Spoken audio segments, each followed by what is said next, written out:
All right, so let me try to pull these threads and strings together to to make the sort of whole case. So the argument that I'm making is that that our political behavior, that's the title of the class, our political behavior, our civic behavior, is actually shaped and influenced, broadly speaking, by the institutions that we interact in and live with.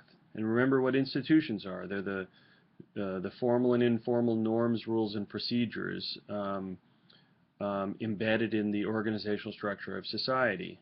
And socialization is the way we learn about those norms, rules, and procedures. And so what I'm arguing is that we have this idea that people should participate out of a sense of civic duty.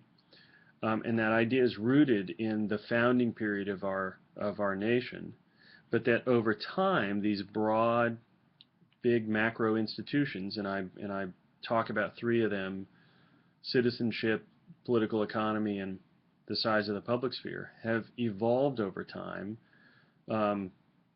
so that they have altered the motivations for participation away from a civic duty motivation and toward a self-interested motivation, so that the idea that we are participating out of a sense of civic duty is something that we all, we feel good about, we want, we grow up thinking that that's important, but the reality is it's not the primary motivation anymore for why we participate the way we participate.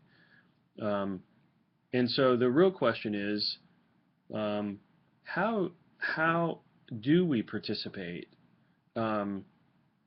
What are the practical effects of this?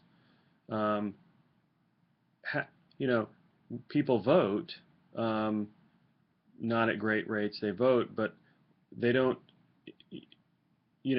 We don't seem to have this sense of voting out of a sense of civic duty. So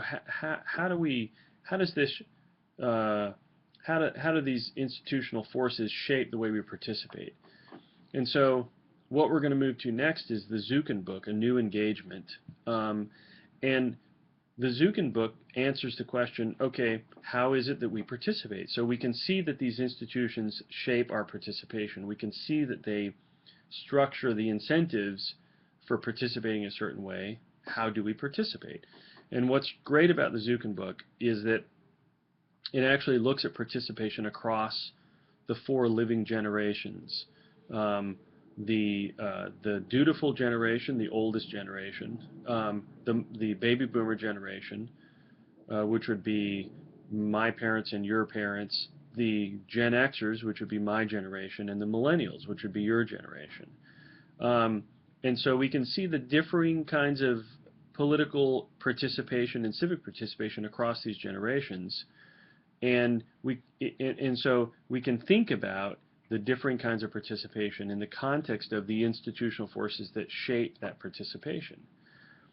And then lastly, where do we go from here, right? So if all of the forces motivating our participation are encouraging self-interested kinds of participation, what does that say about the health of civic duty? What does that say about the health of our democracy? What does that say about the health of our sense of civic obligation? And what I argue is that somehow we should find a way to meld broad civic participation, broad a variety of ways of engaging in problem solving, broad civic participation,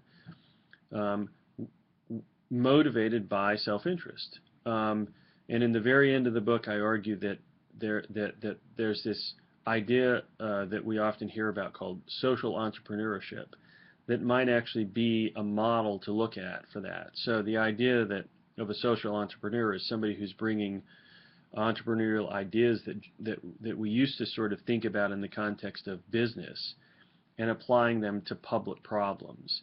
So So could we take the best of both worlds? Could we say, bring your self-interested motivation and the skills that come with that, but apply them to public problems?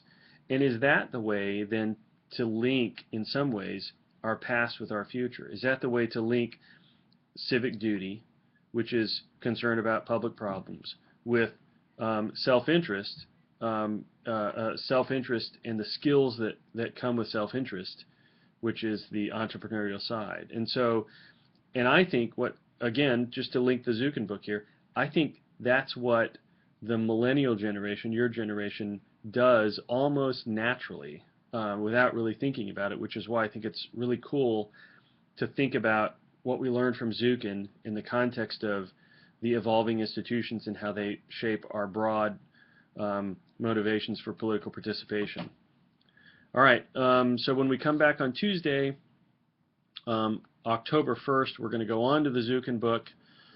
Thanks, everybody, for watching these. Obviously, I'm sitting in my office doing this, but I appreciate you watching, and I'll see you guys on Tuesday. Take care.